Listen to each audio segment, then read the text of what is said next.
Hello, and welcome to Sleepy Whisper. Tonight, before we begin, I invite you to gently adjust your volume to a soft, comfortable level. Find a quiet place, lie back, and close your eyes. Let the world fade away as we drift together into rest. This is the first story in our Boring History for Sleep series. A calm journey through the past, told slowly to help you let go of the day. Our story tonight is called A Roman Senator's Ordinary Day. If you enjoy these quiet histories, please remember to like this video and subscribe, so you'll never miss the next story that guides you into sleep. Now let us begin. The morning light of Rome filtered gently through the marble columns and narrow streets, carrying with it the faint hum of a city already alive with the business of empire. For a senator, the day began not with excitement or urgency, but with a rhythm as predictable as the tolling of bells.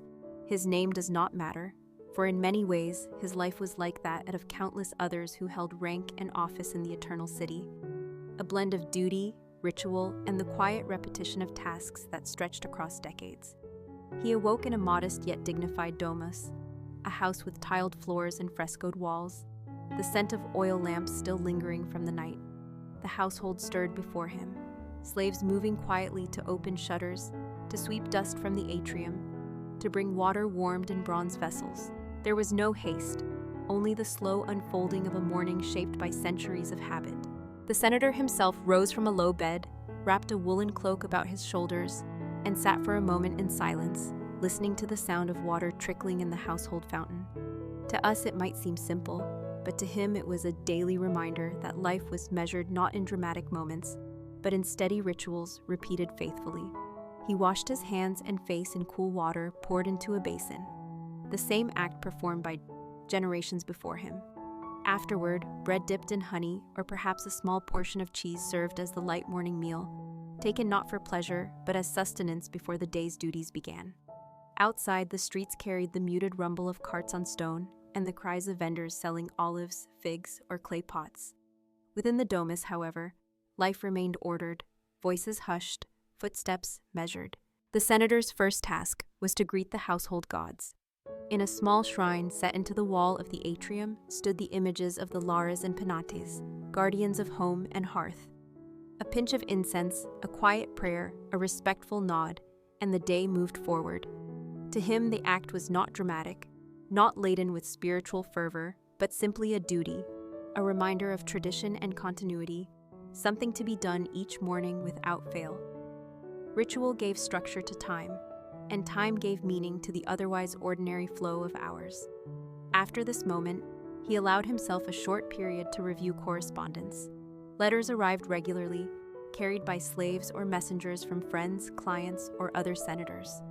These were written on thin sheets of wax tablets or papyrus, sometimes bearing only simple requests, sometimes lengthy reports about estates in the countryside, or disputes that needed mediation. He read them without haste, placing some aside to address later in the Senate, others to be handled by stewards. The act of reading, of weighing words written in another hand, was a daily tether to the larger responsibilities of his station. By mid-morning, it was time to receive clients. This practice, known as the salutatio, was an expected ritual in which citizens of lower status came to the senator's house to offer greetings, petitions, or respect. They waited in the atrium or peristyle, sometimes a handful, sometimes a larger crowd, depending on his influence. Each man entered, bowed, exchanged a few words, and sometimes received a small gift of coin or a promise of support. It was a system of mutual obligation, old and unquestioned, the foundation of Roman social order. For the senator, the salutatio was not thrilling or dramatic, but routine, a slow procession of familiar faces, each one carrying its own small story of need or loyalty. He listened, nodded, responded with measured words, always maintaining the calm dignity expected of his office. There were no surprises here, only the careful weaving of ties that sustained the life of Rome. As the sun climbed higher, the senator prepared to leave for the Forum, the heart of civic life. A litter might carry him if distance or health required, but often he chose to walk, flanked by attendants. The streets of Rome were busy, filled with craftsmen at their shops, children darting between stalls, priests leading small processions, soldiers off-duty lounging at taverns. Yet amid the bustle, his pace remained steady, unhurried, each step guided by familiarity. The stones beneath his sandals had borne the weight of thousands before him, and thousands more would walk them after. In this, there was a sense of both insignificance and permanence, as though his daily walk was part of a rhythm larger than himself. The Forum itself, with its grand temples, basilicas, and public spaces, was not a place of excitement, but of endless repetition. Senators gathered, debates unfolded, cases were argued before magistrates, laws proposed and discussed. To an outsider, it might appear filled with passion and conflict, but to those within, it was more often the slow work of governance, the weighing of words, the careful building of consensus or opposition. The senator sat on marble benches, listened to orators speak in long, measured tones, and occasionally lent his voice to matters that required his attention. Yet even here, drama was rare. More often, it was patient negotiation, tedious recitation of precedents, the endless balancing of power between men who had known each other for decades. By midday, the senator paused for a meal, perhaps taken in a nearby villa or offered by a fellow official. Bread, olives, wine diluted with water, and simple fish or vegetables were enough. Conversation was steady, polite, centered on matters of land, law, or family. There was no rush, for the day stretched on, and duties continued. He ate without indulgence, speaking in calm tones, his eyes occasionally drifting to the sunlight falling across columns outside. For him, this was not an interruption, but part of the day's flow, one step among many in the slow current of time. And so, as the afternoon approached, the senator prepared to resume the unending cycle of tasks that defined his existence, tasks that, though ordinary, would one day be remembered as fragments of the life of Rome itself. The afternoon in Rome unfolded with a rhythm that seemed almost timeless, as though the city itself breathed in long, measured cycles that carried every citizen from one duty to the next. For the senator, the return from the midday meal brought him once more into the heart of the Forum, where the air was heavy with voices echoing against marble walls and the shuffle of sandals over stone. The business of empire did not quicken or slow with his presence. It moved as it always had, like a river flowing steadily, carrying countless matters of administration and debate. He listened to petitions about land boundaries, disputes over inheritance, arguments between merchants. The words were long, the tones respectful, but often repetitive, for in truth most issues had been heard in some form many times before. The senator sat with patience, knowing that the role he played was less about brilliant moments of decision and more about steady endurance, the willingness to listen, to weigh, to let time itself decide which matters held true importance. He spoke rarely, and when he did, his words were measured, shaped not to stir emotion, but to maintain the slow balance of power that kept Rome intact. Beyond the Forum, other duties awaited. The senator might walk to inspect a construction project funded by the state, perhaps a new aqueduct or repairs on a road leading toward the countryside. These works were vast and impressive, but to him they were also routine, a reminder that Rome's greatness depended not only on conquest, but on the quiet maintenance of order and infrastructure. He observed the laborers, heard reports from overseers, and made notes to bring back to fellow senators. His eyes lingered on the stone blocks being fitted into place, on the rhythm of hammers striking iron, and though he felt no thrill, he recognized the slow permanence of such efforts. Each stone laid today would outlast his lifetime, just as aqueducts and roads had outlasted the men who first planned them generations before. There was comfort in that continuity, a sense that his ordinary day was part of a much larger pattern stretching backward and forward, beyond imagination. In the later afternoon, attention often shifted to private matters. The senator had estates in the countryside, tended by stewards who sent reports on harvests, livestock, and the condition of tenants.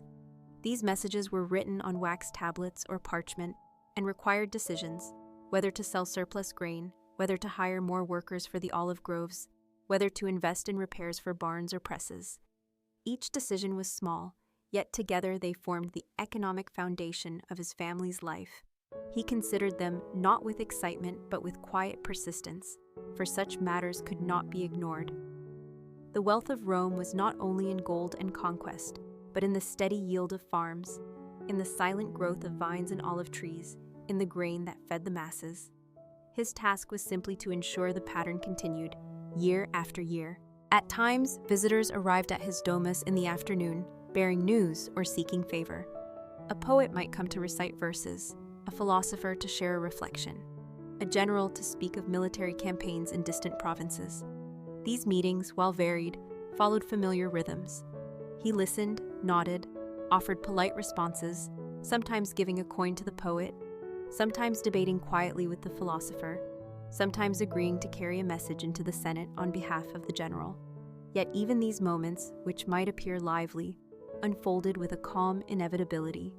Rome was a city of roles, and each man played his part, speaking words that echoed countless others before them. As shadows lengthened, the senator often strolled through the peristyle garden of his house.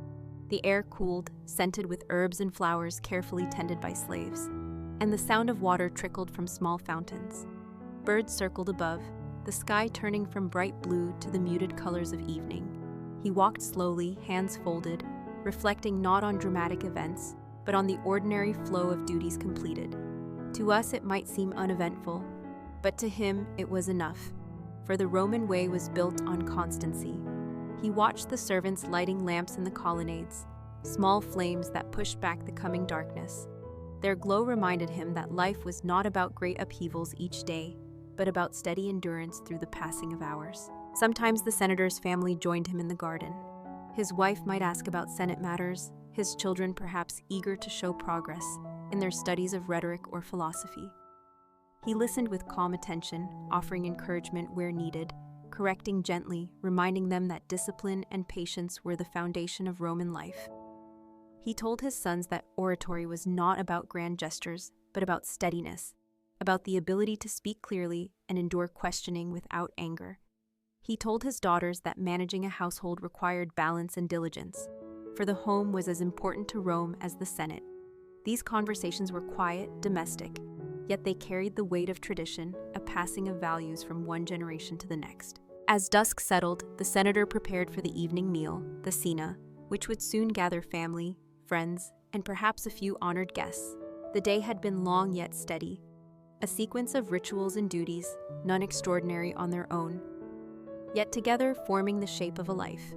In Rome, greatness was not only in victories or monuments, but in the quiet repetition of roles performed faithfully. The senator, in living his ordinary day, contributed to that greatness in ways unseen, ways that would be remembered not in songs, but in the endurance of the city itself. The evening meal, known as the cena, was the centerpiece of a Roman household's day, and for the senator it unfolded with the same quiet order as every other ritual of his life. Servants moved through the atrium and dining room, placing low couches around a central table, arranging dishes of food, preparing lamps whose soft light would soon glow against painted walls. Guests began to arrive, some fellow senators, others friends or relatives, and each was greeted with measured courtesy. There was no rush in these gatherings, no sudden excitement, only the gentle flow of people settling into places, exchanging polite words, and preparing for the slow unfolding of the evening. The food itself was modest by the standards of the wealthy elite who sometimes indulged in extravagance. For this senator valued simplicity. Platters of bread, bowls of olives, cheese cut in careful slices, fruits brought from the countryside, and small dishes of fish or stewed vegetables appeared one after another. Wine diluted with water was poured steadily, for Romans believed drinking it pure was improper, and the taste was less important than the rhythm of sipping as conversation lingered over the table. As the lamps flickered, voices rose in calm dialogue. Topics ranged from the events of the forum to the progress of distant wars, from the state of aqueducts to the moral lessons drawn from old philosophers. The senator listened as much as he spoke, his words slow and deliberate, his manner steady. He did not aim to entertain or astonish, but to sustain a tone of order and dignity. For that was the Roman way of life, to carry oneself with gravitas, to let even ordinary meals reflect balance and discipline. The children of the household sat nearby, not always participating, but always observing, for it was believed that the sight of elders in conversation was itself a form of teaching. They learned by watching restraint, by seeing how men of rank managed words without anger, how women of dignity maintained poise, how guests entered and departed with grace. Occasionally, after the main courses had passed, A guest might recite a poem, or a slave trained in music might pluck a lyre softly in the corner. These sounds filled the air without breaking its calmness, like ripples spreading across still water. There was no cheering, no applause, just the soft acknowledgement of beauty, woven gently into the evening. The senator regarded such moments not as diversions, but as natural threads in the fabric of Roman life, reminders that art and philosophy lived beside law and politics. Every sound, every word, every gesture fit into a long tradition that gave shape to otherwise unremarkable hours. When the meal drew toward its close, bowls of fruit were placed on the table, figs and dates, perhaps apples or pears, symbols of the countryside that sustained the city. Wine cups were filled one last time, and conversations wound down with the same patience with which they had begun. Guests rose, exchanged farewells, promised to meet again in the Forum, and departed into the lamplit streets. Their sandals echoed softly against stone as they walked away, leaving the domus quiet once more. The senator watched them go with neither joy nor sorrow, only the calm recognition that another evening had followed the pattern of countless others, and that tomorrow the cycle would begin again. After the guests departed, the senator often returned to his study, a modest room lined with scrolls and tablets. There he might dictate letters to be sent at dawn, instructions to estate managers, responses to petitions, or formal notes to fellow senators. His words were careful, written not in haste, but in the measured style that ensured clarity across distance and time. He knew that letters carried weight, not because they bore grand declarations, but because they represented his presence in places he could not be. A letter could calm disputes, remind allies of obligations, or quietly reinforce his role in the network of Roman governance. He did not seek brilliance in these words, only consistency, for it was consistency that maintained authority. Once his correspondence was finished, he sometimes took a scroll from the shelves, perhaps a work of philosophy by Seneca, or an old speech by Cicero. Reading was not for pleasure, but for reflection, a way of reminding himself that his life fit into a greater order, that others had thought deeply before him, and left words to guide those who came later. He read slowly, by lamplight, pausing often to let the sentences sink into memory. The rustle of parchment, the faint crackle of the lamp's flame, the silence of the household around him, all combined to create an atmosphere of calm continuity. The words he read were old, yet they lived in him, shaping the way he carried himself in public and in private alike. Finally, when the night had grown late and the household settled into quiet, the senator prepared to rest. He washed once more, letting cool water cleanse the dust of the day, and returned to his chamber. His wife might already be there, her presence a steady comfort in a life otherwise filled with formal obligations. They spoke little, for words were not always needed at day's end. He lay down on the same low bed from which he had risen that morning, the same simple couch that would carry him into sleep each night.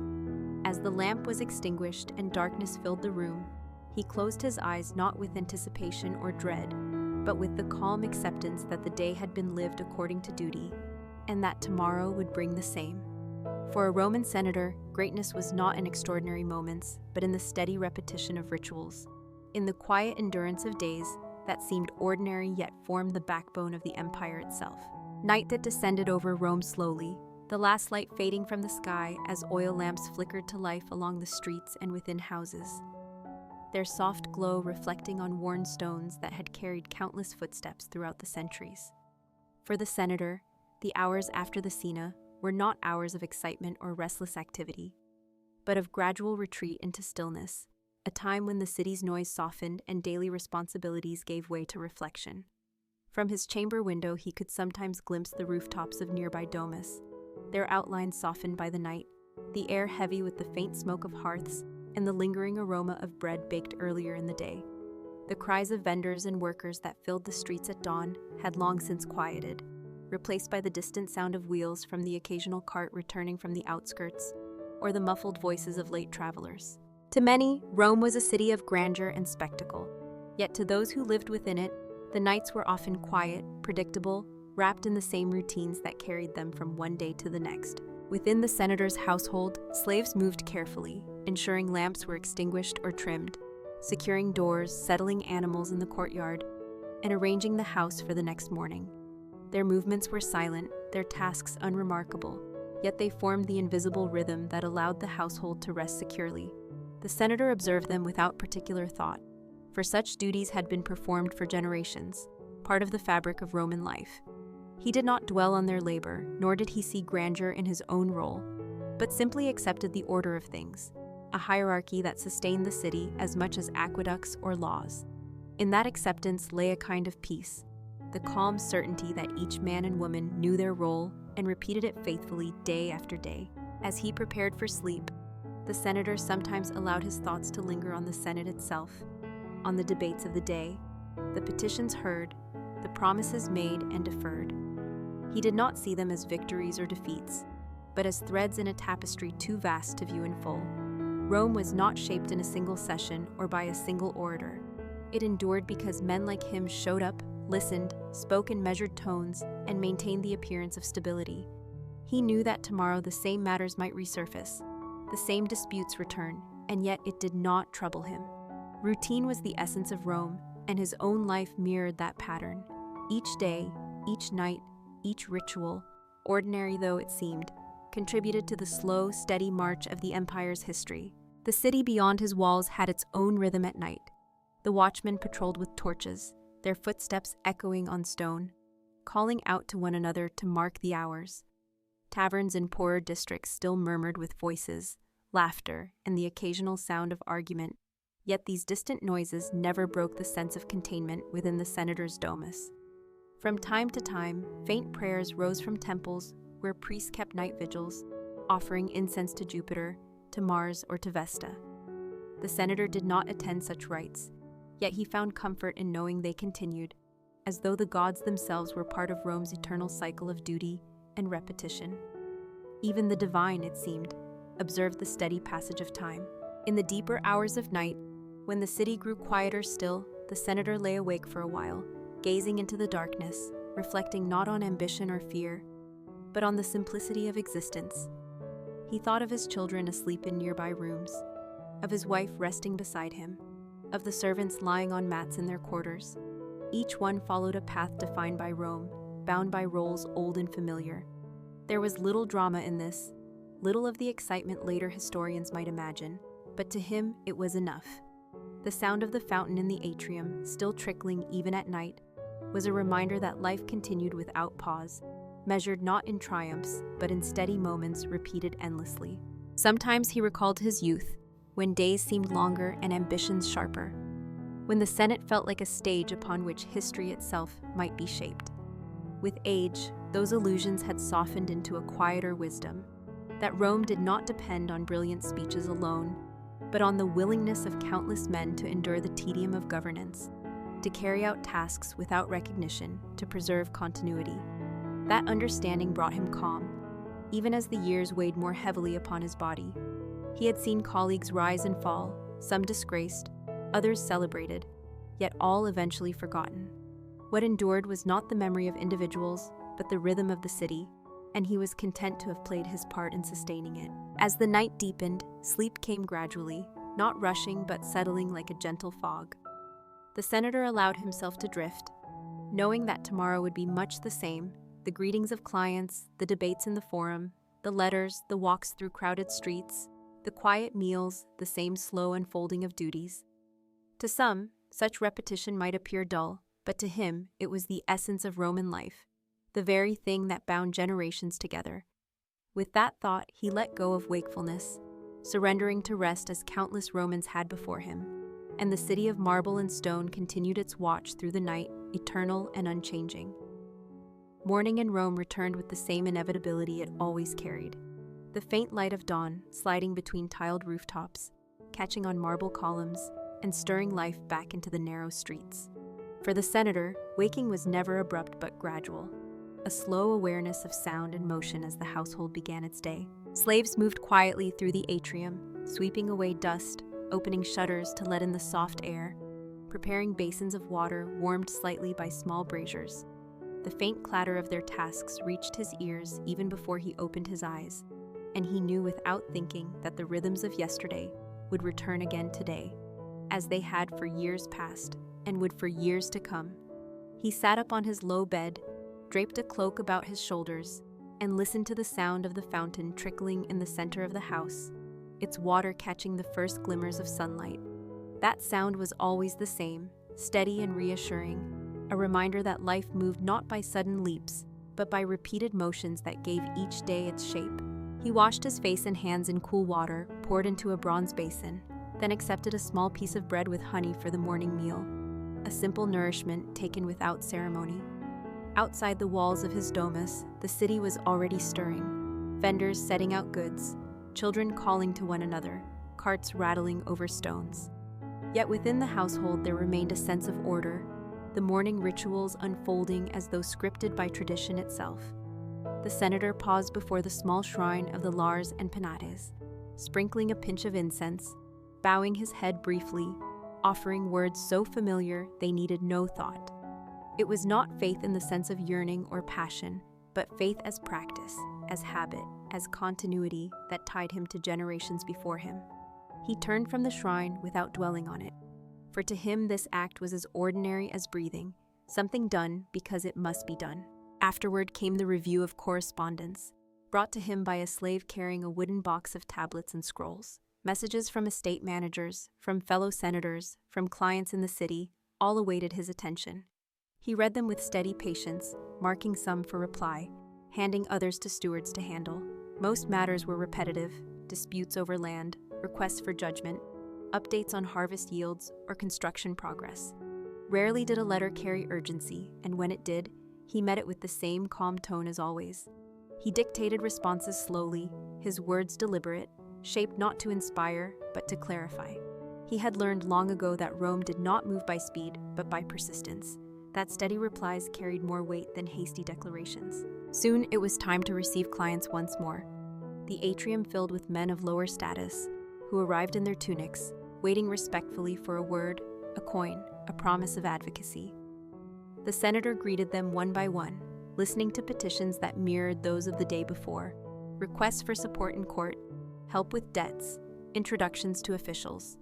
He nodded, offered brief replies, gave small tokens when required, and moved to the next. The salutatio was not a moment of drama, but of routine obligation, a practice that bound patrons and clients together in an endless cycle.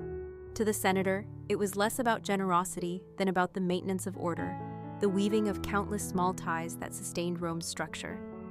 Each man left with a word of thanks, and each would return again, day after day. By mid-morning, the senator prepared to leave for the forum, stepping into the streets accompanied by attendants. The city was alive now, filled with the cries of sellers, the laughter of children, the rhythm of craftsmen at their benches.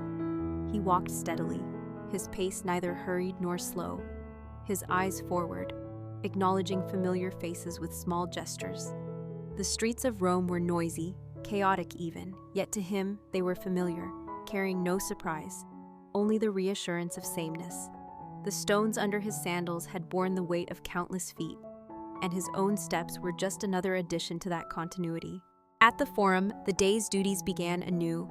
Senators gathered, petitions were heard, debates opened and closed, voices carried across the marble, echoing against walls adorned with statues of ancestors and gods. To an outsider it might have seemed vibrant, filled with passion and conflict. But to the senator it was predictable. The same disputes returned, the same proposals resurfaced. The same alliances and rivalries shifted only slightly with time. He sat among his peers, listening, occasionally speaking in the measured tones expected of him. His words were not meant to astonish, but to preserve order, to maintain the steady fabric of governance. The hours passed slowly, filled with speeches, counter-arguments, and the inevitable deferrals that pushed matters forward to yet another day. When the sun reached its height, he withdrew for a simple meal, bread and cheese, perhaps fruit or fish, taken in quiet conversation with a colleague. The topics were the same as always: land, law, family, the steady mechanics of Roman life. He did not seek novelty in these moments, for none was needed. The repetition was its own reassurance, the certainty that life, however ordinary, would continue along its ancient path. Afterward, he returned to the forum, to further petitions, further deliberations, the endless cycle of duties that together sustained the empire. As the afternoon lengthened, the senator reflected briefly on how the day mirrored all those before it. There was no need for surprise, no hunger for excitement. Rome was not built on sudden changes, but on the unbroken repetition of duties, each man fulfilling his role without fail. With that understanding, he carried on, his day flowing calmly toward evening, just as it always had, just as it always would. The afternoon in Rome stretched onward with a steady calm that seemed to fold the city into itself, as though time moved more slowly under the weight of marble columns and tiled rooftops. For the senator, the return from the Forum to his domus was not an escape from duty, but a continuation of it, for the responsibilities of a Roman household were no less structured than those of the Senate. The streets were busy as always, filled with merchants displaying wares, craftsmen hammering metal or shaping clay, women carrying baskets of produce, children weaving between carts, their laughter mingling with the voices of traders calling out their goods. Yet through this noise he walked with an air of calm detachment, accustomed to the sights and sounds, unshaken by the chaos that might overwhelm a stranger. Each street corner, each shrine at a crossroads, each fountain worn by centuries of use was familiar, a marker of continuity that required no thought. By the time he reached his domus, the air was warm with late sunlight, shadows lengthening across the peristyle garden, where water still trickled in gentle fountains.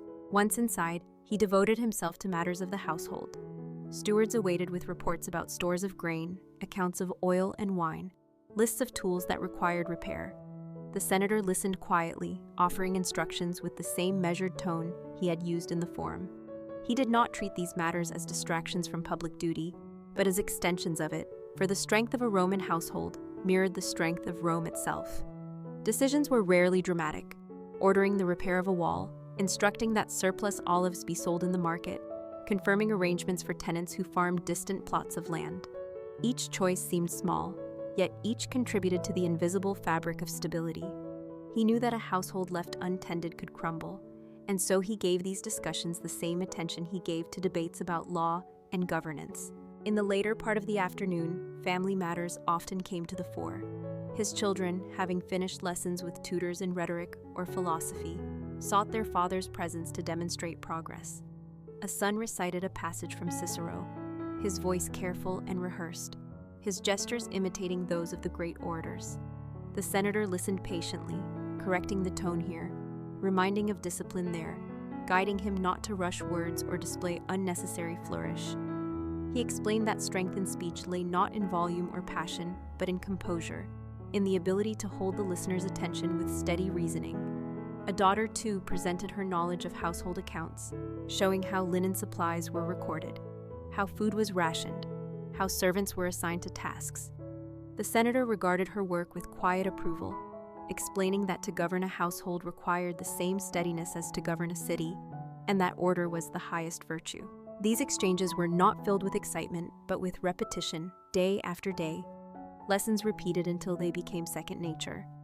To the senator, this was the true education of Roman children, not sudden brilliance, but the gradual shaping of habits, the carving of discipline into their character as slowly and firmly as a mason carved inscriptions into stone. He saw in them not only his family, but the future of Rome, each child destined to continue the same cycles he himself repeated, cycles stretching far beyond the memory of any one generation. As the sun dipped lower, the senator sometimes received visitors at his home, men of rank who sought discussion away from the noise of the Forum.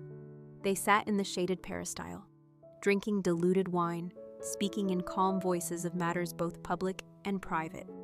These were not conspiracies or sudden plots, but measured conversations, reflections on land boundaries, on marriages that might strengthen alliances, on the character of younger senators rising in influence. The senator listened more than he spoke, nodding at intervals, offering steady replies. He had long since learned that Rome moved not through dramatic gestures, but through quiet understandings formed in countless such conversations. What appeared trivial to the outsider was, to those who lived it, the very pulse of political life. Meanwhile, the household continued around them. Slaves tended the garden, others prepared for the evening meal, the soft clink of pottery and the muted steps of servants forming the background rhythm of daily existence. Occasionally, the laughter of children carried from another part of the house, blending with the voices of men in discussion. There was no disruption in these overlapping sounds, for all of it together formed the texture of an ordinary Roman afternoon, layered but calm, busy yet predictable. By the time the guests departed and the household shifted toward evening, the senator had not experienced any sudden revelation or decisive event. Instead, he had done what he always did: listened, decided, taught, and maintained order. His life was a repetition of duties that stretched backward through generations and forward into an uncertain future. He knew that many might see such days as uneventful, but to him they were the essence of Roman life. In their constancy lay strength, and in their repetition lay endurance. As the sky turned from gold to gray and lamps were lit once more, he felt the familiar calm of completion, knowing the cycle of duty would continue tomorrow and the day after as endlessly as the city itself endured. As evening returned once more, the senator's household shifted naturally into the rhythms that marked the closing hours of another day, a pattern so familiar it required no thought, only the steady presence of those who carried out their roles. The sky above Rome glowed faintly as the last sunlight faded behind hills, leaving the domes and rooftops bathed in a deepening shadow. Lamps were lit in the atrium, their flickering flames casting long shapes across the painted walls, while in the peristyle garden, the scent of herbs rose in the cooling air. The senator walked slowly through the colonnades, listening to the trickle of fountains, watching attendants set out cushions and low tables in preparation for the evening meal.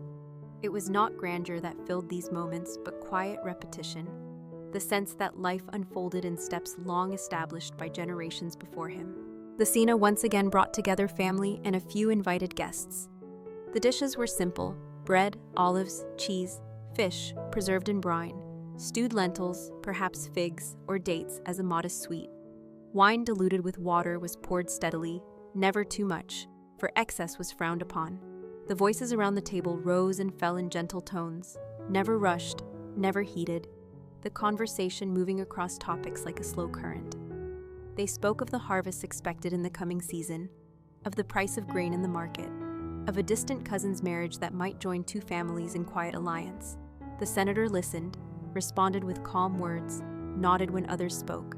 His presence was steady, his tone restrained, his demeanor shaped by the Roman value of gravitas, that sense of seriousness and dignity expected of men in his station. To outsiders, such meals might seem dull, but to those within the walls of the domus, they carried reassurance, for they confirmed that order endured, that the world outside might change, yet the household remained constant. After the meal, the guests lingered in conversation, sipping lightly at their cups while the senator's children sat to one side, watching and listening. For them, it was instruction disguised as routine, lessons learned not through lectures but through the observation of restraint, of balance, of the calm exchange of ideas without discord. Occasionally, a guest recited a poem or a musician played softly in the background, the notes drifting like a thin thread of sound through the air. These diversions were never meant to stir emotion, but to smooth the passage of time, to fill silence without disturbing the stillness. When the evening drew toward its close, the guests rose, bowed respectfully, and made their way out into the lamplit streets. Their sandals echoed briefly against the stones before fading into the broader quiet of the city. With the household returned to calm, the senator retired to his study once more.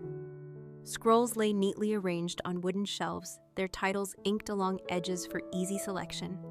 Tonight he chose a work of history, an account of Rome's earlier struggles, of battles fought long before his birth. He read slowly, pausing at lines that described not only victories, but the endurance of men through hardship. These words did not stir visions of glory, but reminded him of the pattern that Rome had always followed: effort, struggle, recovery, and repetition. As he read, the lamp beside him flickered, the faint smell of burning oil filling the room. The voices of the city beyond the walls had quieted, leaving only the distant call of watchmen marking the hours. He knew that in countless other houses, other men performed the same rituals, reading, reflecting, preparing for rest. It was not his individuality that mattered, but the shared continuity, the endless pattern of ordinary days across the city. When he laid aside the scroll, he took up a tablet to review notes from estate managers, confirming instructions for the next dispatch. His words, dictated slowly to a slave trained in writing, were practical and steady, Ensure the storage jars are sealed against moisture. Send surplus grain to the market before prices fall. Allocate funds for repairs on boundary walls. Nothing dramatic, nothing unusual, yet in these small details lay the real foundation of stability. He knew that senators might debate laws in the forum, generals might march with armies, but without the quiet maintenance of estates and households, the empire would falter. It was not glorious, but it was necessary, and necessity carried its own dignity. Finally, as the night deepened, the senator returned to his chamber. His wife was already at rest, the household subdued, slaves lying quietly in their quarters, lamps extinguished one by one until only a faint glow remained near the entrance. He lay down, drawing the simple woolen cover across himself, listening to the silence broken only by the trickle of water in the fountain and the faint hum of insects in the garden. He thought briefly of the day, of the greetings in the morning, of the petitions in the forum, of the meals shared with family, of the letters written by lamplight, and he felt no regret, no longing for difference. The repetition of it all was his comfort, the very essence of Roman order. Closing his eyes, he surrendered again to rest, certain that tomorrow would rise with the same rhythm, and that he would meet it with the same calm endurance.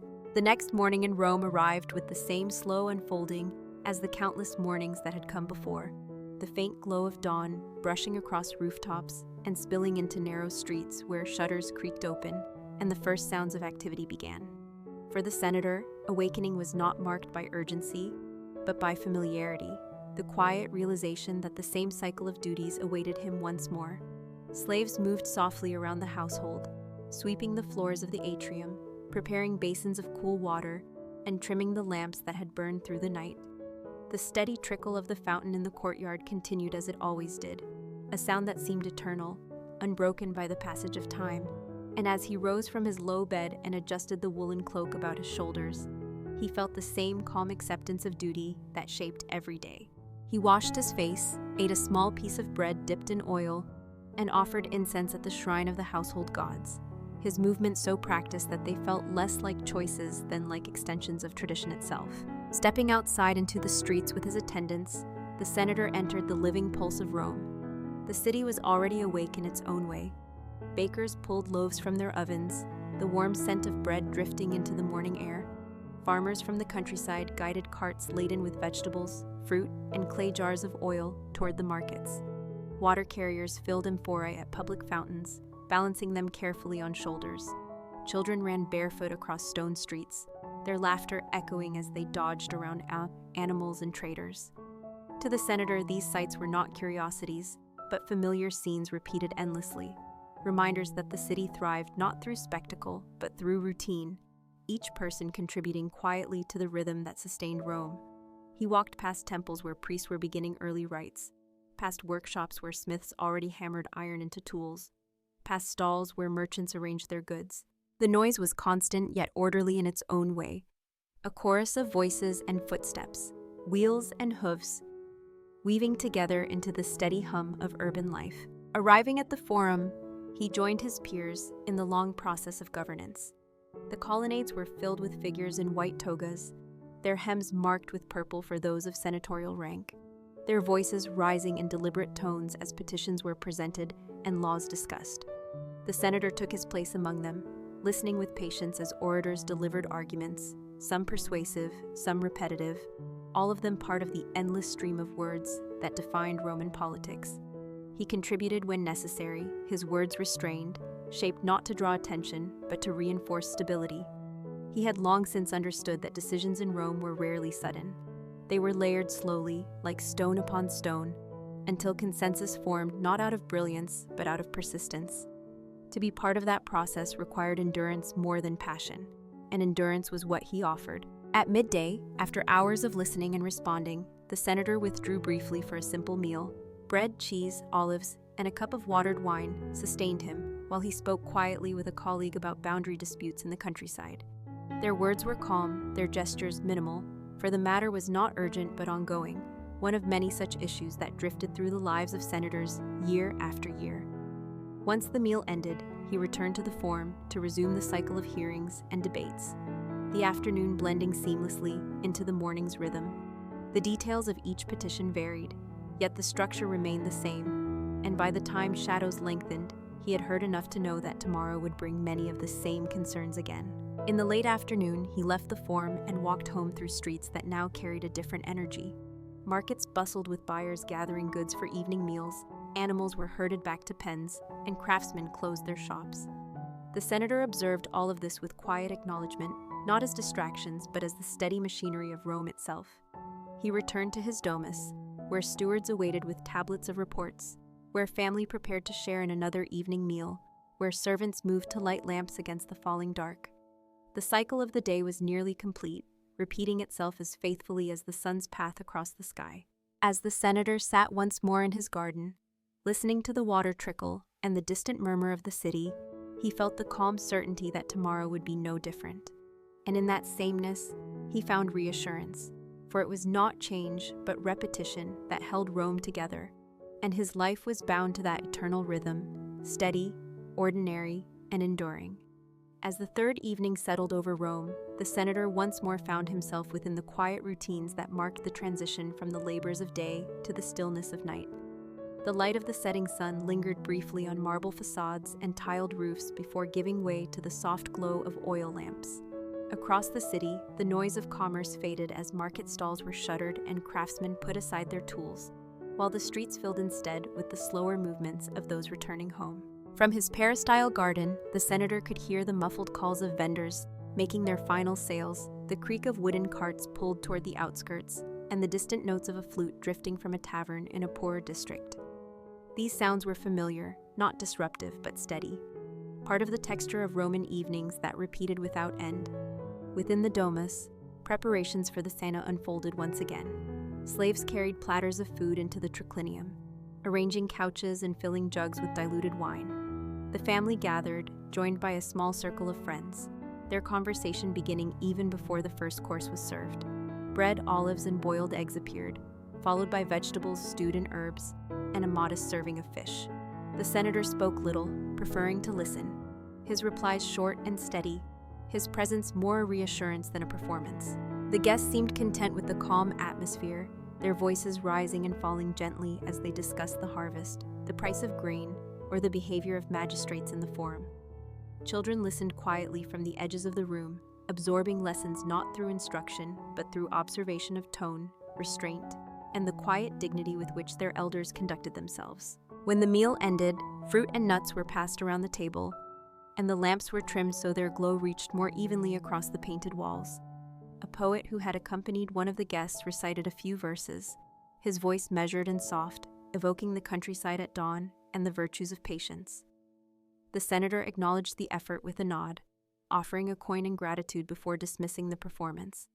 Entertainment was never the heart of such gatherings, only a thread to fill silence without disturbing the steady mood of the evening. By the time guests departed, bowing respectfully before slipping into the lamplit streets, the senator felt no sense of loss or excitement, only the calm continuation of the pattern he had lived for decades. Returning to his study, he took up tablets brought earlier by messengers. Reports from distant estates awaited, each filled with predictable details of livestock counts, grain stored, repairs needed for walls or presses. He read them with patience, making small notes for instructions to be sent at dawn. A wax tablet from a steward described a minor dispute between tenants, which he would resolve with the same measured fairness he had applied to countless such issues before. He dictated responses to a literate slave, his voice steady, the scratch of stylus on wax filling the silence. These tasks carried no excitement but bore the quiet weight of continuity. The senator knew that what sustained Rome was not only laws debated in marble halls, but the steady attention to details that ensured estates yielded harvests, households functioned, and obligations were met. Outside, the city grew quieter as the deeper hours of night approached. Watchmen moved along their patrols, torches casting circles of light against stone, their calls echoing faintly as they marked the passing of time. From distant temples, faint prayers rose, accompanied by the scent of incense drifting on the night air. Occasionally, the bark of a dog or the bray of a donkey interrupted the stillness, but these sounds quickly folded back into silence. The senator sat by his lamp, scroll in hand, reading passages of history or philosophy in a slow, deliberate rhythm, pausing often to let words sink into thought. He felt no urgency, no hunger for novelty, only the quiet assurance that knowledge, like duty, was absorbed best through repetition. When at last his eyes grew heavy, he set aside the scroll and prepared for rest. The household had fallen silent, lamps extinguished one by one until only a faint glow remained in the entrance hall. He washed in cool water, removed his cloak, and lay down once more on the simple bed where he had awakened that morning.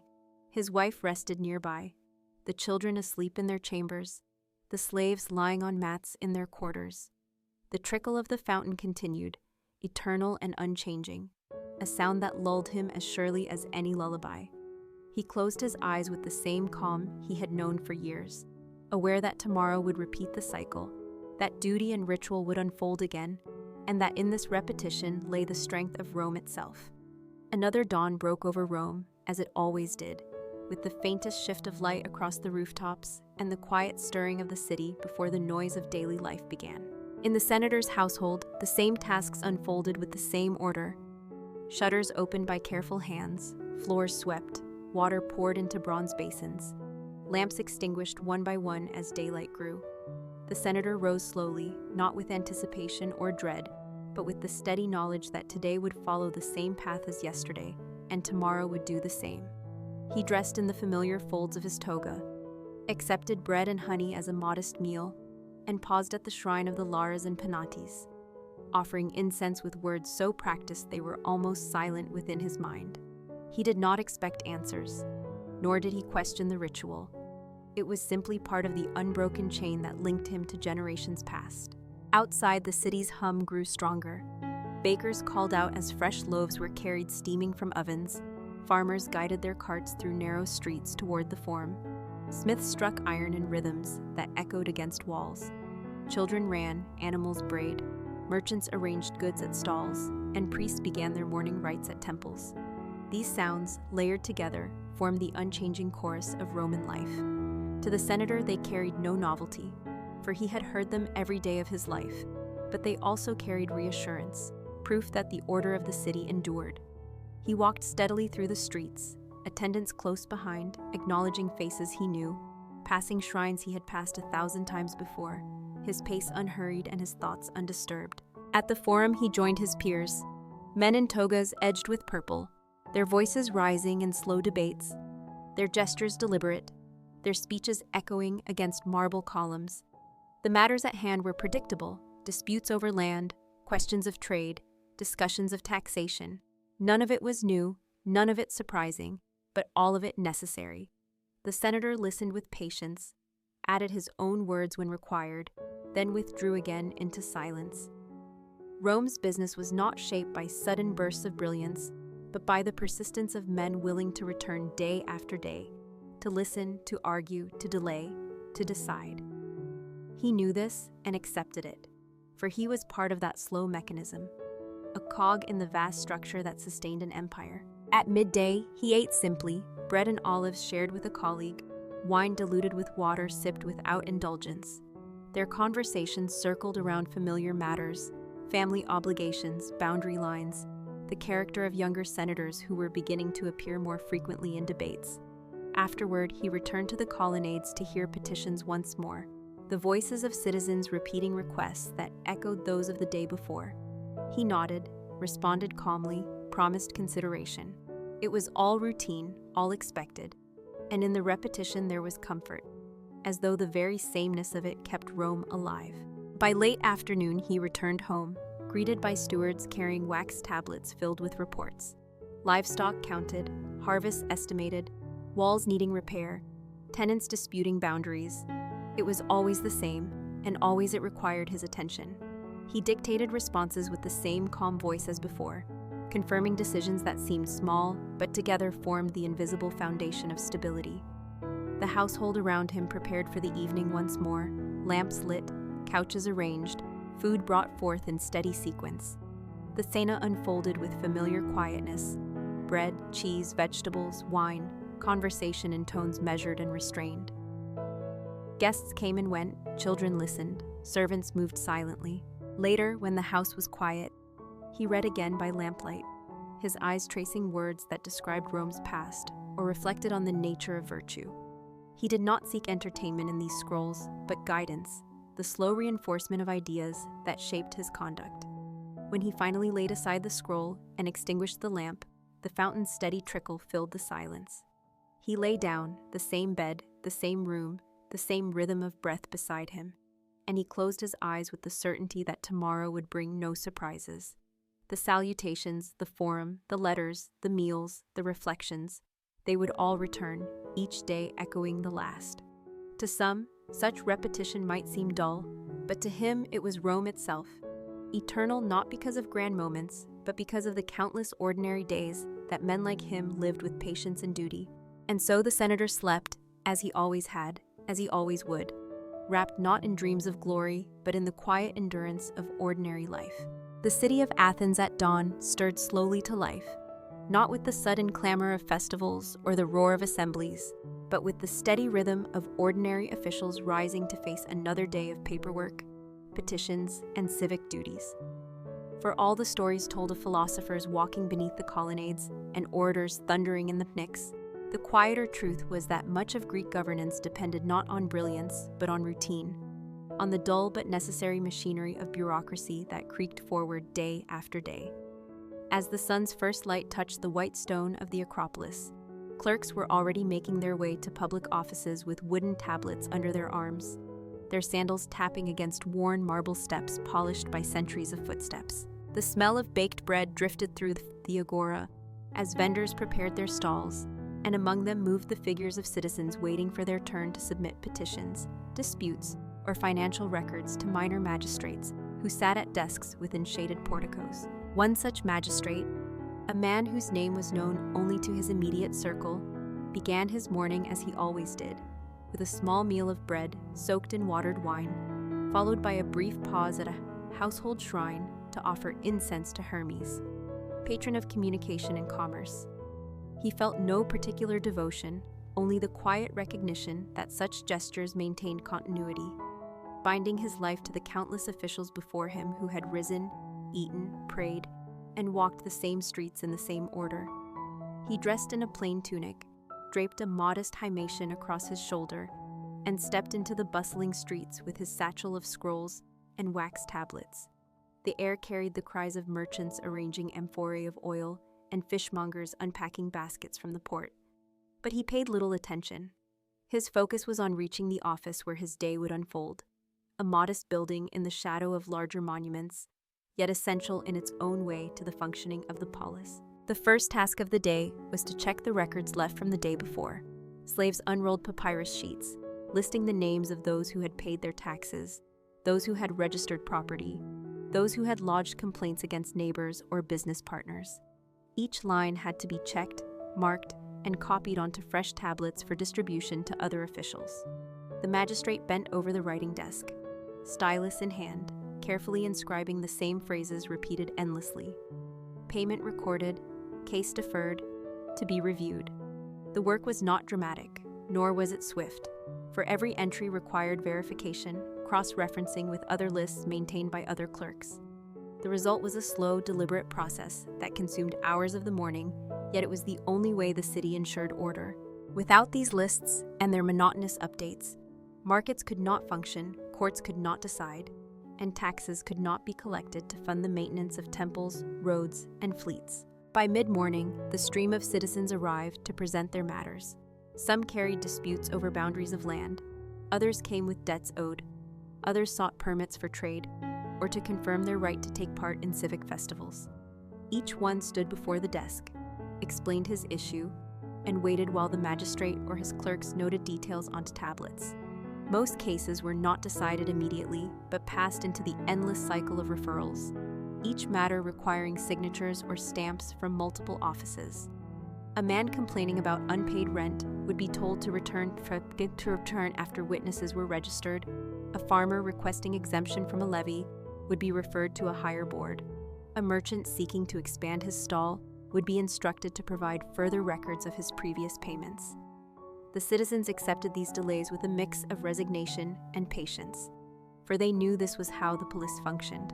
Decisions were never swift, never final on the first attempt, but emerged slowly through layers of confirmation. As the office filled with voices, The magistrate maintained his calm, responding in measured tones, repeating the same instructions dozens of times, directing citizens to the proper procedure. He did not see himself as a man of power, but as a man of process, bound to the rules that ensured fairness not by speed, but by endurance. To an outsider, it might appear tedious, but to him, it was the very essence of duty. He did not expect gratitude from those he served, nor did he resent their endless petitions. He simply accepted that his role was to maintain the monotony of order, and in that monotony lay the hidden strength of Athens itself. By the time the sun reached its height, the magistrate set aside his stylus, rubbed his eyes, and accepted a simple midday meal, bread, olives, and figs brought by a servant. Around him, the office continued to hum with quiet activity, clerks copying records, citizens waiting their turn, the steady scratch of writing filling the air like a low chorus. It was not glorious, not dramatic, but it was the pulse of bureaucracy, the machinery that ensured the city continued day after day, as eternal as the stones beneath their feet. The afternoon in Athens unfolded with the same slow rhythm as the morning, the offices of the city still filled with clerks, citizens, and the constant exchange of wax tablets and scrolls that marked the endless machinery of bureaucracy. As the sun rose higher, shadows fell longer across the marble floors of the porticos, and the heat of the day pressed in on those who worked inside.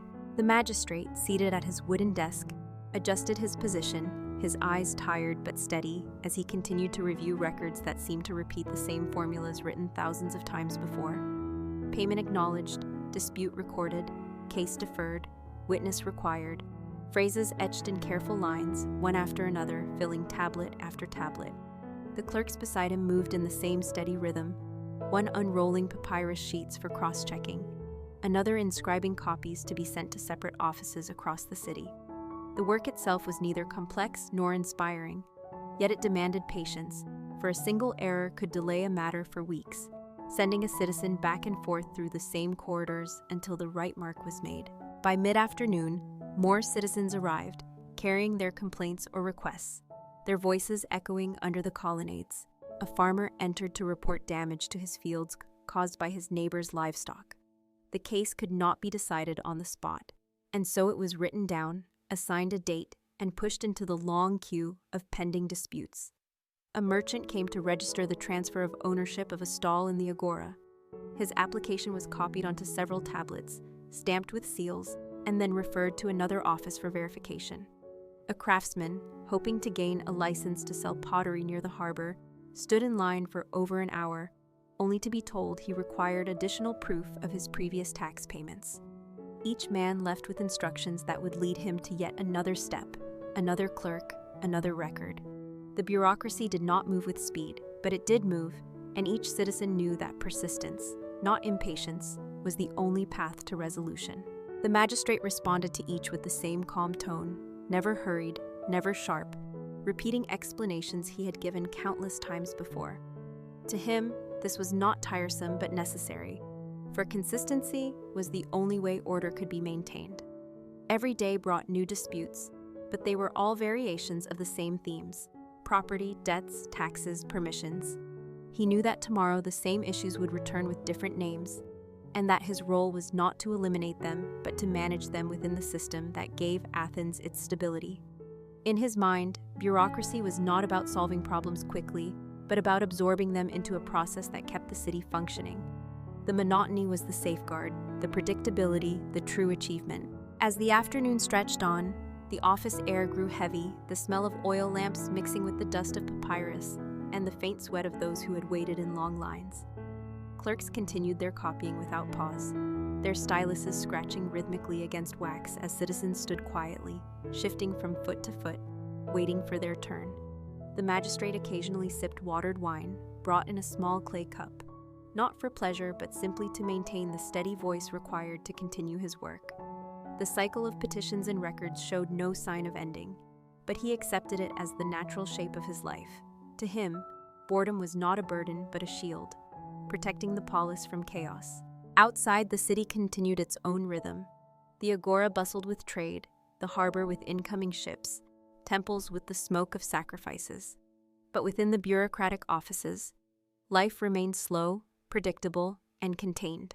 No matter how loud the city might seem elsewhere, here time moved differently, stretched out across wax and papyrus, ruled by the steady repetition of words and the calm persistence of men who accepted their duty. When the shadows lengthened and the first cool breeze of evening drifted through the portico, the magistrate set aside his stylus, the wax tablets stacked neatly before him, the papyrus rolls bound with twine.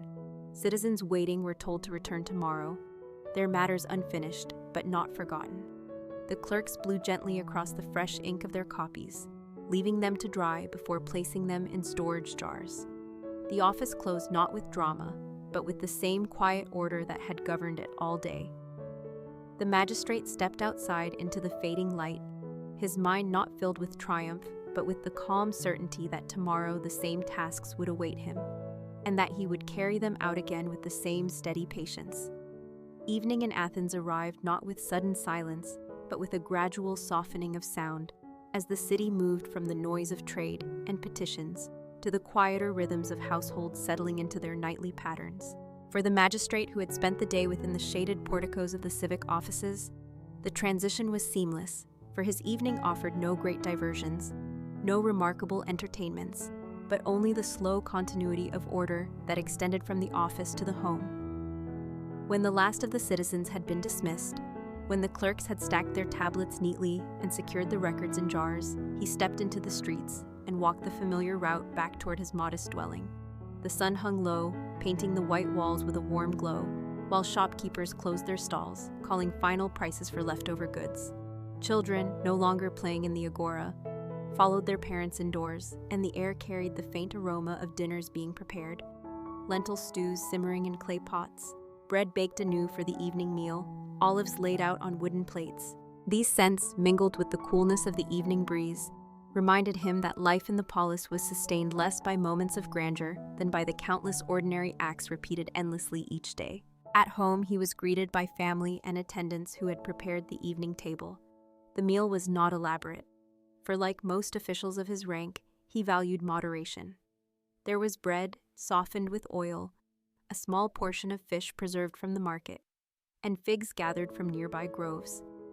Wine diluted with water was poured into simple cups, and conversation unfolded in the same gentle rhythm as the food was passed. They spoke of the day, though not in tones of urgency. His wife asked about the number of citizens who had come before him. His children described lessons with their tutors, one reciting a line of Homer, another recounting a problem in arithmetic. He listened patiently, offering corrections where needed, but always with restraint. For him, the household meal mirrored the office itself, a place where order, moderation, and routine created stability. Just as the polis depended on lists and records, the family depended on measured words and repeated rituals. When the meal was complete, the household shifted into evening tasks. Lamps were trimmed, their flames flickering gently against the walls, casting long shadows across the courtyard. Servants swept the floors once more, stored away the remains of food, and prepared the chambers for rest. The magistrate moved into a smaller room where scrolls were kept, unrolling one to read by lamplight. Tonight it was a treatise on law, written decades earlier, its words familiar but not unwelcome. He traced each line slowly, pausing often to consider the meaning, though in truth, he already knew the lessons by heart. To read them again was not about discovery, but about reinforcement, the comfort of encountering what was already known. The scratch of the stylus, the murmured voice of a clerk copying records in another room, the faint hum of insects beyond the shutters, all blended together into an atmosphere of calm repetition. Occasionally, he paused to dictate a note for the morning, reminders of petitions to be reviewed, instructions for clerks to send certain records to higher boards, or comments on disputes that required witnesses. These notes were brief, formulaic, and would be carried out the next day without deviation. In this way, the evening extended the work of the day, ensuring that the machinery of the bureaucracy never truly stopped, only paused until the next sunrise. He did not resent this continuation. It felt natural, a reminder that his personal life was inseparable from his public duty. Just as the city never slept completely, neither did the responsibilities of governance. As the hours grew later, the sounds of the city softened further. The streets beyond his home carried only the occasional call of the night watchman as they marked the hours with steady voices. From the harbor came the faint creak of ropes and masts, ships settling against the tide. From distant temples, the smoke of late offerings rose into the dark sky, priests murmuring prayers to gods who, like the magistrates themselves, were invoked daily through rituals that rarely changed. The magistrate heard these echoes faintly, felt their presence as part of the larger order of Athens, and accepted them as signs that life moved forward in its predictable cycle. At last, when the lamps had burned low, he laid aside the scroll, washed in a basin of cool water, and entered his sleeping chamber. His family was already at rest, the household subdued, servants lying quietly in their quarters. He lay on a simple couch, drew a woolen cover over himself, and closed his eyes. The day had been long but not remarkable, filled with tasks neither difficult nor inspiring, yet essential. Tomorrow would bring the same petitions, the same disputes, the same slow accumulation of records. He did not imagine change, nor did he wish for it. In the monotony lay the true strength of the polis, for it was repetition that ensured stability, and stability that preserved Athens across generations. As sleep overtook him, the fountain in the courtyard trickled softly, the last sound he heard before surrendering to rest, certain that the cycle would begin again with the same quiet order. Morning returned to Athens with the same quiet inevitability, the faint glow of sunlight creeping across tiled roofs and slipping between the columns of porticos, stirring the city once again into its familiar routine. The magistrate awoke, as he always did, to the sounds of servants sweeping dust from the courtyard and preparing water for washing, to the steady trickle of the household fountain, to the muted voices of vendors already calling out their goods in the streets beyond. He rose from his bed without haste, wrapped his himation about his shoulders, and performed the same small gestures at the household shrine, offering incense to Hermes, asking nothing in return, simply acknowledging the continuity that bound him to all who had lived before. He ate a modest portion of bread with figs, drank watered wine, and stepped outside into streets already alive with the beginnings of daily commerce. The city moved as if guided by an unseen rhythm. Bakers brought out trays of bread, farmers from the countryside unloaded baskets of vegetables, potters set their wares upon wooden stalls. Children hurried beside parents, carrying small bundles of goods, while slaves fetched water from public fountains, their jars clattering softly as they were lowered and raised. The cries of sellers mingled with the bray of donkeys and the clatter of carts, creating the same chorus of sound that had filled these streets each morning for generations. The magistrate walked calmly through this bustle, not distracted by it, but comforted by its constancy. He passed temples where priests lit incense, shrines where passers-by placed small offerings, and shops where craftsmen already bent over their work. All of it formed the background to his journey toward the civic office, the destination that defined his days. At the office, clerks had already opened storage jars filled with wax tablets from the day before, setting them in neat stacks for review. The magistrate sat at his desk, accepted the first tablet, and began reading aloud the names of citizens whose disputes had yet to be resolved. A clerk copied his words onto fresh wax, another prepared papyrus copies for distribution, and the cycle resumed without pause. Citizens soon arrived, forming a line beneath the colonnade, each holding a matter to be recorded. A farmer stepped forward, complaining that a neighbor's irrigation channel had diverted water from his field. The magistrate noted it, assigned it for later review, and moved to the next. A merchant requested permission to import a shipment of oil from another city-state, and was directed to provide proof of previous payments. A craftsman protested the encroachment of a rival stall in the agora, his complaint written down carefully before he was sent to gather witnesses. Each case followed the same pattern, each resolution deferred into the system, and yet each step was necessary to ensure that records remained consistent and order preserved. Through the long hours of the morning, the magistrate repeated the same explanations, gave the same instructions, listened to the same appeals. His voice remained calm, his demeanor steady, for he knew that impatience served no purpose in the machinery of bureaucracy. He did not think of his work as tedious, but as essential, for it was this slow accumulation of records and referrals that kept disputes from spilling into chaos. Without the monotony of the offices, arguments might erupt into violence, trade might falter, and taxes might vanish. Instead, everything was absorbed into the system, stretched out across days and weeks until resolution came not with drama, but with quiet certainty. At midday, he paused for a modest meal, bread and olives eaten quickly, while clerks continued their copying around him. The air was heavy with the smell of oil lamps and drying papyrus, the scratch of styluses filling the silence between voices. He watched the clerks at their work, their movements unchanging, and felt the reassurance of their diligence. Each mark, each copy, each entry was part of a chain linking today to tomorrow, ensuring that the city remained ordered, even if the process seemed endless. When he finished eating, he returned immediately to his desk, ready to continue until the sun began to fall once more. Outside the office walls, Athens moved with its own rhythm. Citizens debated in the agora, philosophers spoke beneath shaded colonnades, merchants struck deals in crowded markets. Yet within the administrative buildings, time seemed slower, stretched across lists and records, petitions and responses, each one echoing those that had come before. As the afternoon drew closer, the magistrate looked at the piles of tablets still waiting and felt no urgency. He knew he would not finish today, nor the next day, but he also knew the work would never end. For as long as Athens endured, there would always be disputes to record, taxes to confirm, licenses to issue, and in that endless monotony lay the city's quiet strength. The afternoon in Athens moved steadily into evening, and with it the work of the magistrate and his clerks continued in its unbroken rhythm. The sunlight, once harsh upon the marble porticos, softened into long shadows that stretched across the civic square, but inside the office the pace remained the same. Citizens still stood patiently in line, waiting for their petitions to be recorded, their taxes confirmed, their disputes entered into the growing lists. The magistrate sat at his desk, his posture unchanged, his voice repeating the same instructions he had spoken in the morning, his stylus pressing the same phrases into wag, payment acknowledged, witness required, to be reviewed.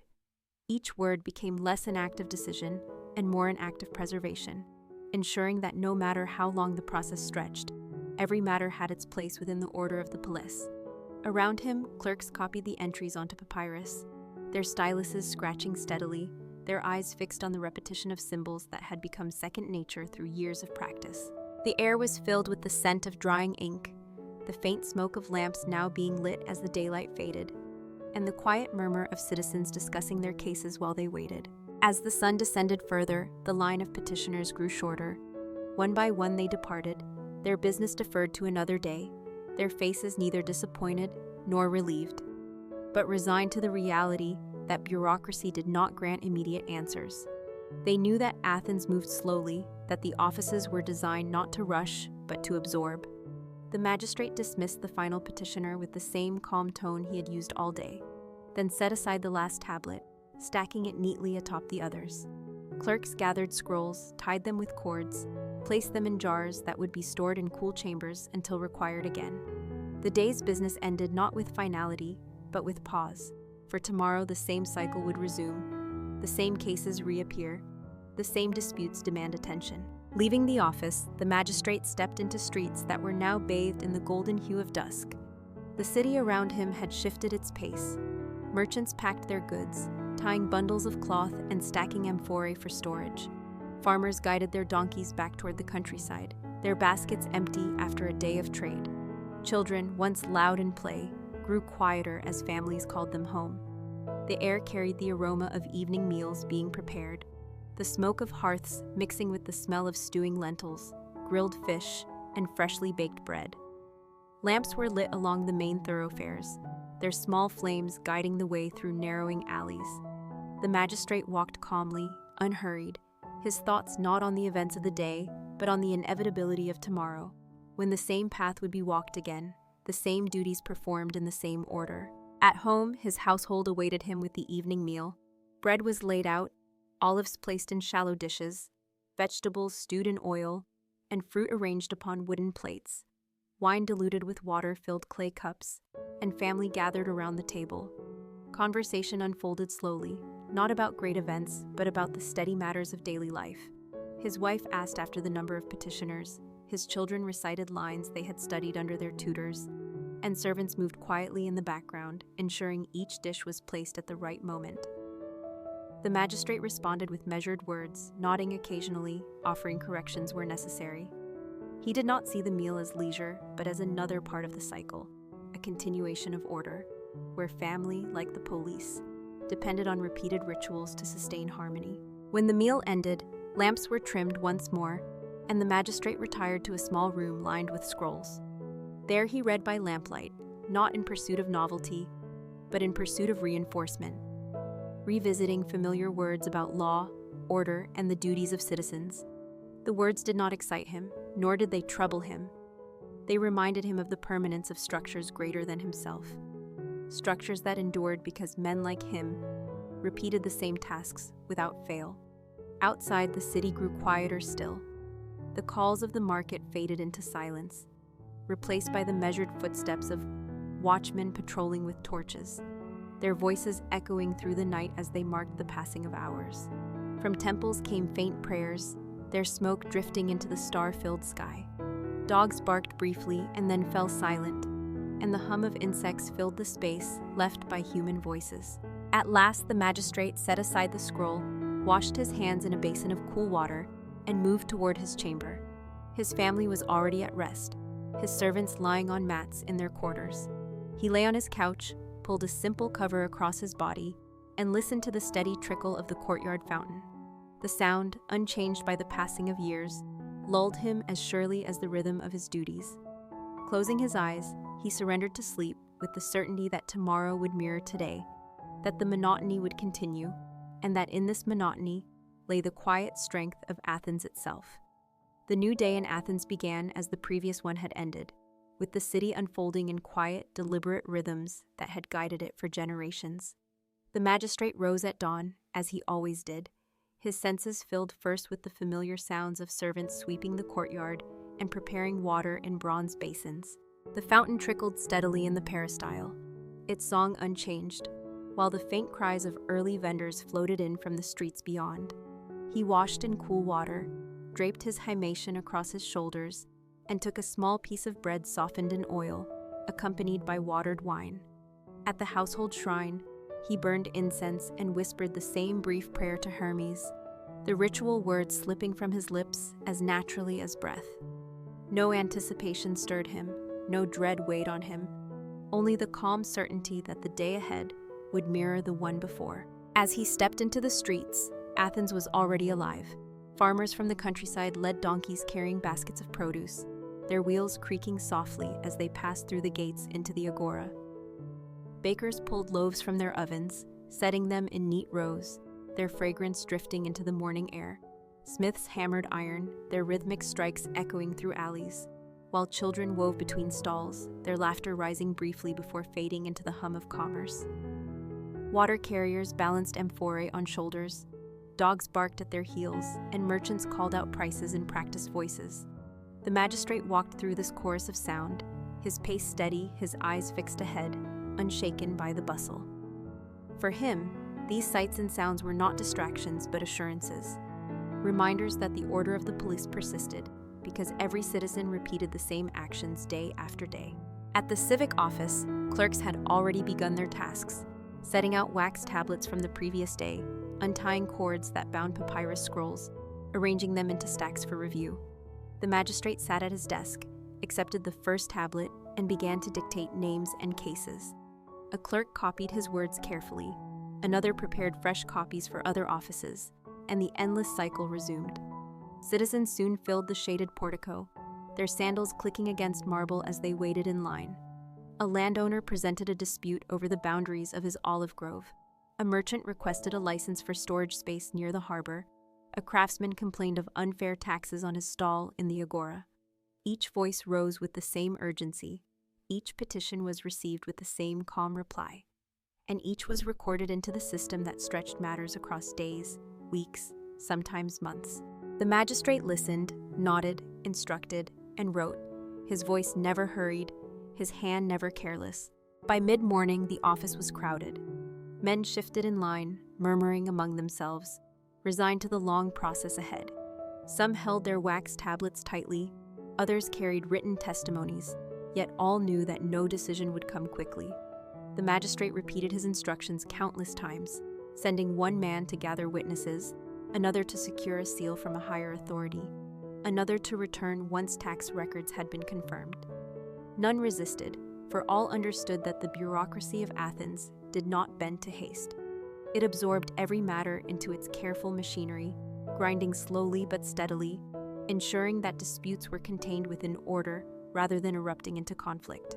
At midday, the magistrate paused for a brief meal of bread, cheese, and figs, taken without ceremony while clerks continued to copy records around him. The air inside the office was thick with the scent of oil lamps and drying ink, the steady scratching of styluses forming the only music of the place.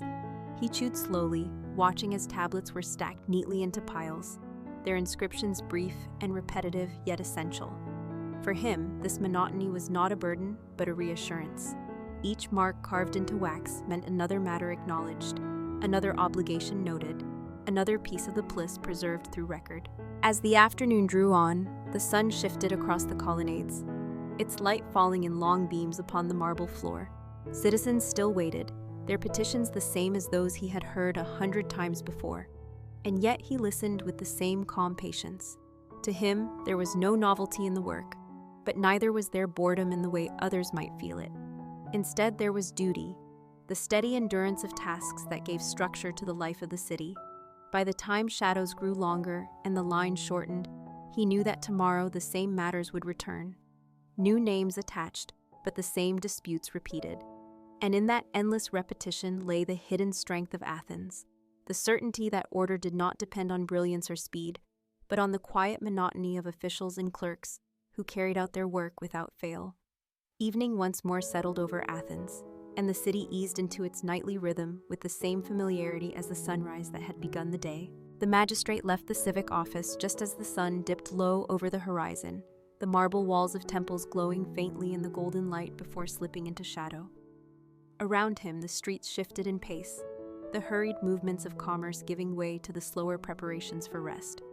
Merchants closed their stalls, securing bundles of cloth, jars of oil, and baskets of fruit, their voices softer now as they exchanged final words with neighbors. Farmers guided their donkeys out of the agora, their carts empty, the animals' hooves echoing on stone as they returned to the countryside.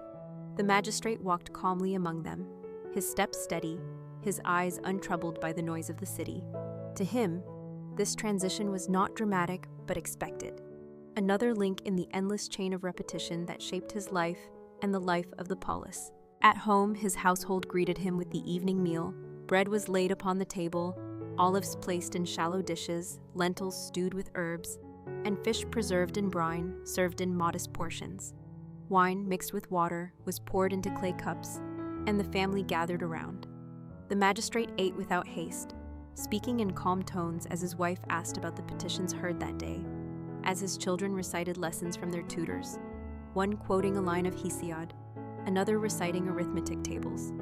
He listened patiently, correcting gently where needed, offering reminders of discipline, encouraging composure. For him, the family meal was not leisure, but an extension of duty, a place where the same values of restraint, order, and routine that governed the offices of Athens were instilled within the household. Servants moved quietly, trimming lamps, clearing dishes, arranging the room for rest, their movements part of the same rhythm that guided every evening. When the meal ended, the magistrate retired to a smaller chamber where scrolls and tablets were kept. He unrolled a copy of legal statutes, written in neat lines across papyrus, and read by the flicker of lamplight.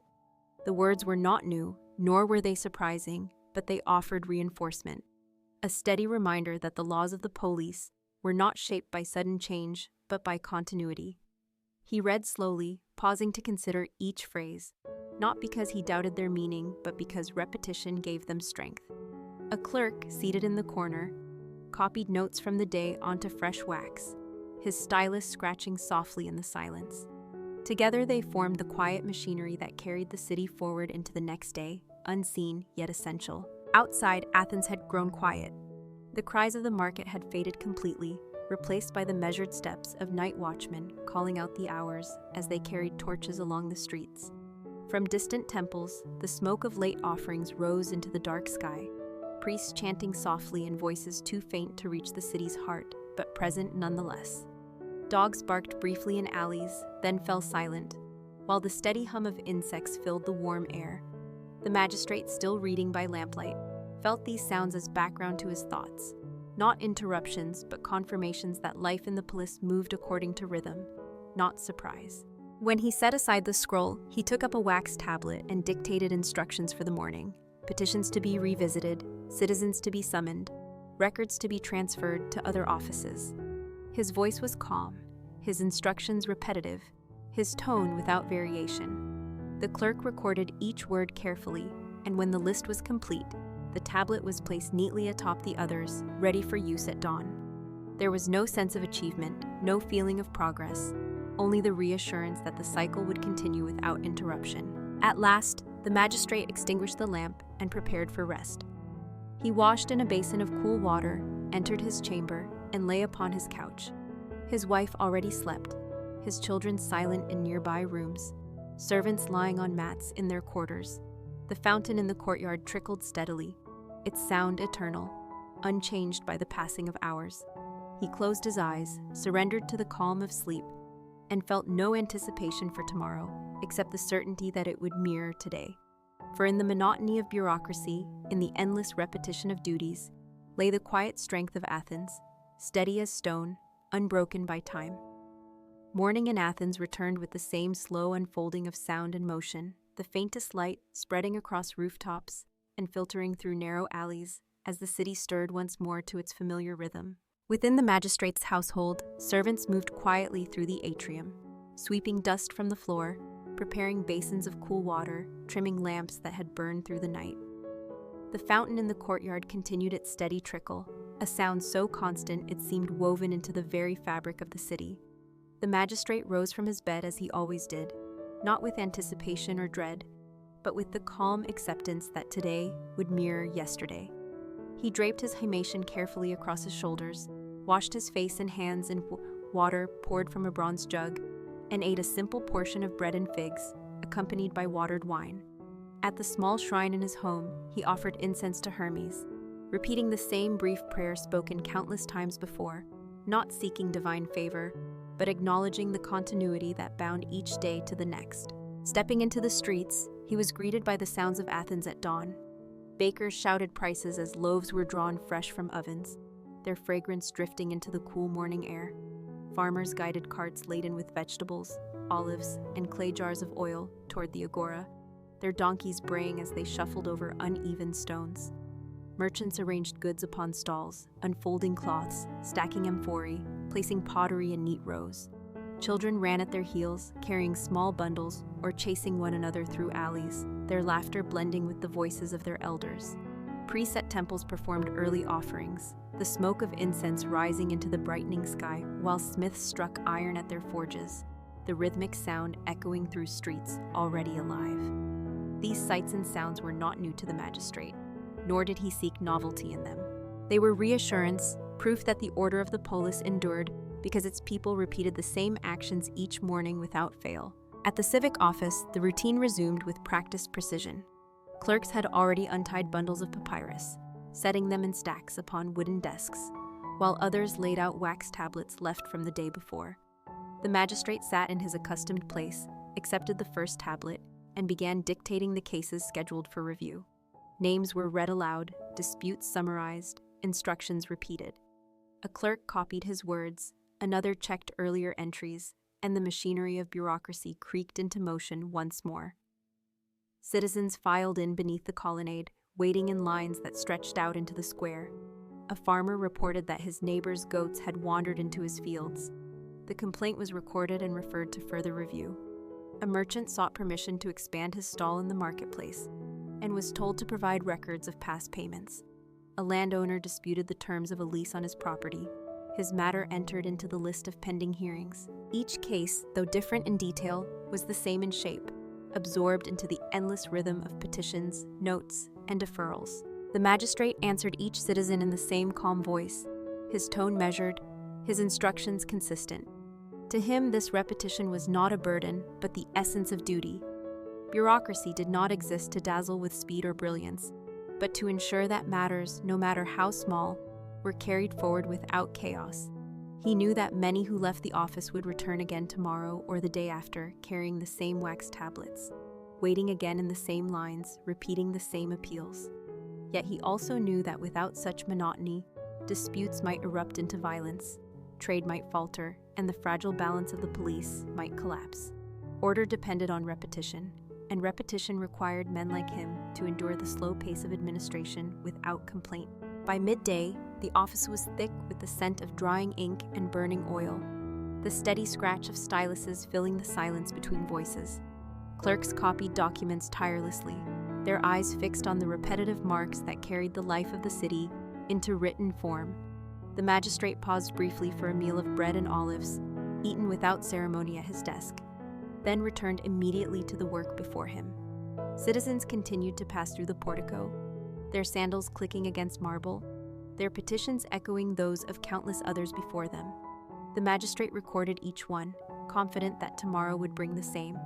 As the sun rose higher and shadows shortened, he felt no weariness beyond the ordinary weight of the hours, for in the endless monotony of his tasks, he found reassurance. Athens endured not because of sudden change, but because of the slow, careful persistence of men and women repeating the same duties day after day, each action a small thread in the fabric of order.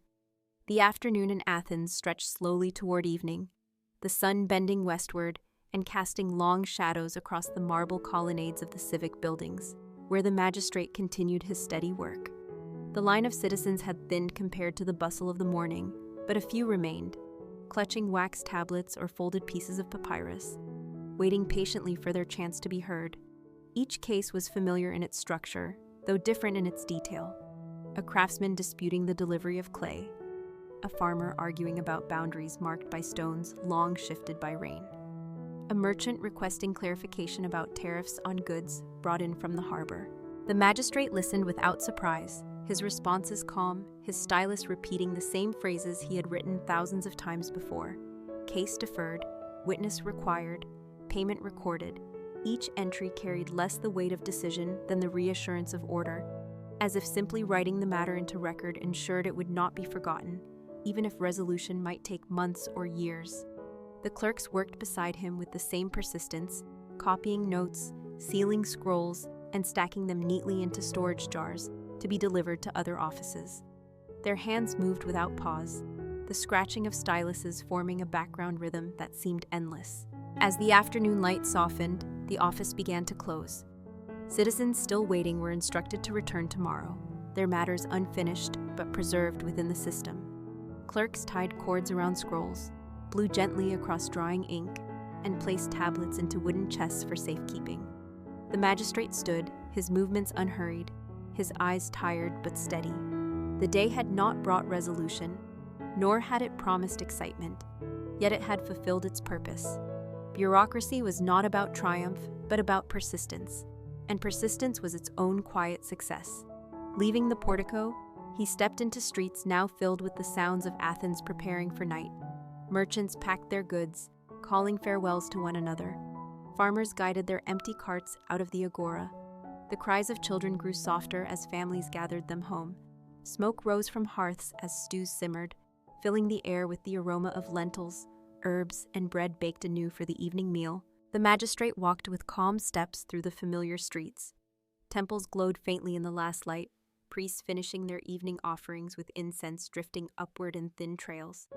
Watchmen prepared for their rounds, carrying torches that flickered in the growing dark. Dogs barked briefly in alleys, their voices echoing and then fading into silence. He arrived at his home, where the household had already laid out the evening meal. Bread, olives, vegetables cooked in oil, figs, and a modest portion of fish awaited. His family gathered, their voices soft, their conversation measured. His wife asked after the number of petitions heard. His children recited lines of poetry or small pieces of history they had learned from their tutors. He listened without impatience, correcting gently where needed, reminding them that discipline and composure were the foundation of all things. Servants moved silently in the background, trimming lamps, clearing dishes, and preparing the house for the night. When the meal was finished, the magistrate moved to his small chamber of scrolls. He unrolled a treatise on governance, the ink faded but legible, and read by lamplight. The words were familiar, their lessons already known, yet he read them slowly, letting their weight settle once more in his mind. For him, Reading was not discovery, but reinforcement, a ritual as important as the incense burned each morning. It reminded him that his duties, though repetitive and unremarkable, were part of a structure that stretched beyond his lifetime.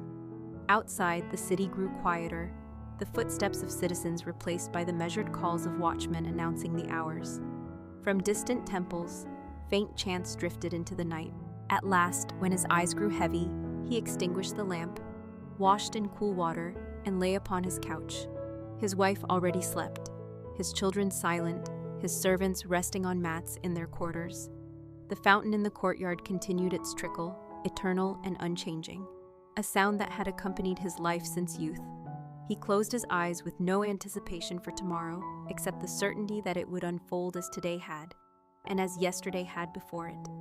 In that repetition he found comfort, for in the monotony of bureaucracy lay the strength of the polis, steady and enduring, immune to sudden change, carrying Athens quietly into another day. Another dawn crept slowly over Athens, the light brushing across the Acropolis and filtering through the narrow streets below, carrying with it the certainty that the day ahead would unfold in the same quiet manner as countless others before it. The magistrate rose at the familiar sound of servants sweeping the courtyard, the trickle of water in the fountain marking the steady passage of time. He washed in cool water, adjusted his hymation, and ate bread with a small piece of cheese, his gestures unhurried and practiced. At the household shrine, he placed incense and murmured the same prayer he had spoken yesterday and would speak again tomorrow, not with expectation, but with acknowledgement of continuity. For him, the comfort of life lay not in sudden change, but in the unbroken chain of repetition. Stepping into the streets, he found Athens alive in its ordinary rhythm. Farmers guided carts filled with olives and figs toward the agora. Bakers shouted prices as they pulled fresh loaves from ovens. Smiths struck iron and measured beats that echoed across alleys, and merchants unfolded cloths or arranged amphora at their stalls. The air carried the mingled scents of bread, smoke, and sea breeze from the harbor. Children darted between their parents' legs, laughing as they carried small bundles, while priests lit incense in temples, their chants rising softly into the morning sky. None of this was new to the magistrate, and yet he felt no weariness. The sameness was its own reassurance, proof that the polis endured through steady cycles of labor, trade, and worship. At the civic office, the day began as every day began. Clerks untied bundles of scrolls, set out wax tablets from the previous sessions, and dipped their styluses into fresh ink. The magistrate sat at his desk, reading the first names aloud, dictating the same formulaic responses. Citizens filed in one after another, presenting matters so familiar that they seemed to echo those heard the day before. A landowner sought clarification on boundary stones displaced by rain. A merchant complained of tariffs levied unfairly on imported goods. A craftsman requested the renewal of a license for his stall. Each voice was heard, each petition noted, each instruction repeated in the same steady tone. Return tomorrow, bring witnesses, confirm payment. The cycle was endless, and in its endlessness lay its strength. Bureaucracy was not designed to astonish or inspire, but to absorb, to ensure that disputes and obligations were never left unacknowledged, even if they lingered without resolution for weeks or months. By midday, the office air was thick with the smell of oil lamps and drying papyrus, the scratching of styluses constant as clerks copied records for distribution. The magistrate paused briefly for bread and olives, taken without ceremony at his desk, then resumed his work with the same measured patience. He knew the line of petitioners would never vanish, that when one day ended, another would begin with more voices, more tablets, more disputes to record. The city itself was built upon this monotony, its order preserved not by sudden brilliance, but by the quiet endurance of officials who repeated the same gestures day after day. As the sun fell lower, the line dwindled and citizens were dismissed until tomorrow. Clerks tied scrolls with cords, sealed tablets in storage jars, and stacked them neatly in corners of the office. The magistrate stood, his body heavy with the hours but his mind calm, for the day had unfolded exactly as expected. He walked through the streets of Athens as merchants packed away goods, as families gathered for evening meals, as smoke rose from hearths. The agora emptied slowly, its stones echoing only with the footsteps of watchmen beginning their rounds. At home he shared bread, vegetables, and watered wine with his family, listened to his children recite lessons, and retired once more to his chamber of scrolls, where he read by lamplight words that had long since become familiar. When the lamps burned low, he lay upon his couch and listened to the trickle of the courtyard fountain. His wife already slept, his children silent in their rooms, his servants resting in their quarters. He closed his eyes without anticipation, certain that tomorrow would be no different, certain that the monotony would continue. And in that repetition lay the strength of Athens. For the polis did not endure because of sudden victories or fleeting brilliance, but because of the quiet persistence of ordinary men repeating their duties faithfully. The cycle would go on, as eternal as stone, carrying the city through generations. The magistrate surrendered to sleep with the certainty that his life, though unremarkable, was part of that permanence. A single day repeated endlessly, the monotony of bureaucracy, made eternal. Thank you for choosing to spend your time with Sleepy Whisper. As you drift into rest, may tomorrow greet you with good fortune, gentle moments, and success in all that you do. We look forward to seeing you again tomorrow night, here at Sleepy Whisper.